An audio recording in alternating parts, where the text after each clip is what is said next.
Boston Bruins had a season to remember this year. Why, you ask? Well, Brad Marchand was named captain, which shocked the non-Bruins fans community as they seem to think he's the dirtiest player ever to lay skates. They also went into the season minus first ballot Hall of Famer Patrice Bergeron and second ballot Hall of Famer David Krejci.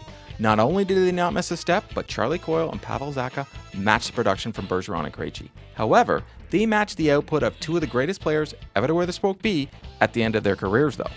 That told me the Bruins needed to upgrade at the center position this offseason. I didn't even think the Bruins would make the playoffs last season, but I'm so glad I was wrong. They not only made the playoffs, but they also won the first round series against the Toronto Maple Leafs, and we all witnessed the emergence of the no doubt about it everyday starter Jeremy Swayman.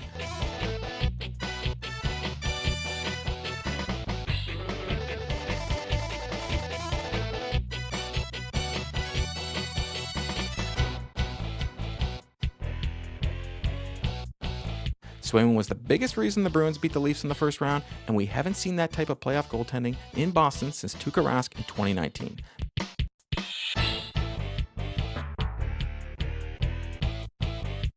That opens the door for this offseason, moving on from Linus Ullmark, which they also looked into during the trade deadline. Losing to the Panthers in 6 was playing with house money, as the Panthers looked like the better team, but the Bruins, if they could actually have scored, would have beat Florida, which brings us to the question. What does the future hold for the Boston Bruins? The Bruins' projected cap space is $20.9 million according to Cap Friendly. Notable UFAs next year: Jake DeBrusk, Danton Heinen, Patrick Maroon, JVR, Derek Forbort, Matt Grzelcyk, Kevin Shattenkirk. Now, out of those lists, my guess is they're going to try and re-sign DeBrusk, but if he's asking too much money, I do think they're going to let him walk. Hopefully they re-sign Heinen, and Maroon has made it that he wants to come back, but I don't know if the Bruins feel the same way.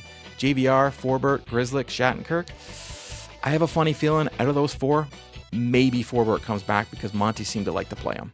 But Grizz, Shattenkirk, JVR, don't think they're going to be coming back, and the only Grzelcyk that's going to be part of the Bruins organization is his dad. Now, let's get into the RFAs. Jeremy Swayman. I truly think the Bruins' number one priority is him. Brandon Bussi and Jasper Bohnquist. All three, I think they're all coming back. What are the Bruins' biggest needs, you ask?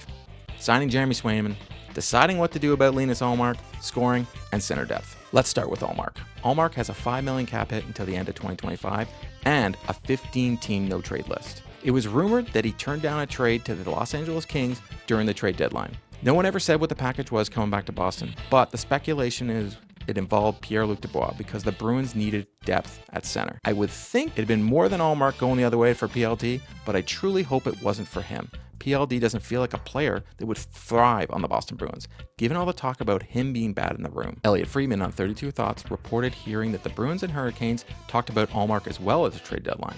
This quickly led to fans speculating that Martin Necas was involved, as his dad has made it clear that he wants out of Carolina. Necas is an RFA and is in line for a raise next year. He's 25 years old and got 53 points in 77 games with Carolina last season. He's a scoring winner who does have connections with Pasta and Zacha, as they've all played for the national team together. My biggest issue is he's not a natural center, so in my mind, he would be a replacement if they couldn't agree on a new deal with DeBrusk. Sweeney has already been quoted in saying that in a perfect world, the Bruins would keep both goalies, Jeremy Swayman and Linus Ullmark, during the end of the season press conference. At the end of the day, I think the Bruins should move on from Ullmark, as he is a former Vezina goalie who can bring assets, and you have Swayman, who has earned the number one spot. Where he goes is anyone's guess at this point, and honestly, it's kind of up to him with the no trade list. I think Don Sweeney will be aggressive this offseason to shore up center and scoring depth, and I do believe he will look at the crop of UFAs and see if he can add. I think he will look at a couple of names, but in another video, I'll go in more in depth, so this is just a couple guys that I'm thinking that he's looking at right off the bat. Elias Lindholm. He's only 29, centerman, and in 13 playoff games with Vancouver, he got 5 goals and 5 assists. Plus, the Bruins tried to acquire him right before the trade deadline, but didn't have the assets to match what Vancouver offered to Calgary. He's been rumored to the Bruins for years and would fit perfect in their system and play top minutes. I'm not saying he's the number one center. I'm just saying, out of the crop of UFAs right now, he is the best center available. Friedman on 32 Thoughts linked Lindholm as an obvious target for the Bruins this offseason. Tyler Toffoli, 32-year-old winger, and in 5 playoff games with Winnipeg, he got 2 goals. And, to be honest, I've always wanted him on the Bruins team. The guy can score, he can bang, he's tough in the corners. He's just, for me, he feels like the prototypical Boston Bruin. Tyler Bertuzzi. He's 29 years old. We know what we get from him. He got 1 goal and 3 assists in the series against the Bruins this year for the Leafs, but he was great for us in the playoffs last year.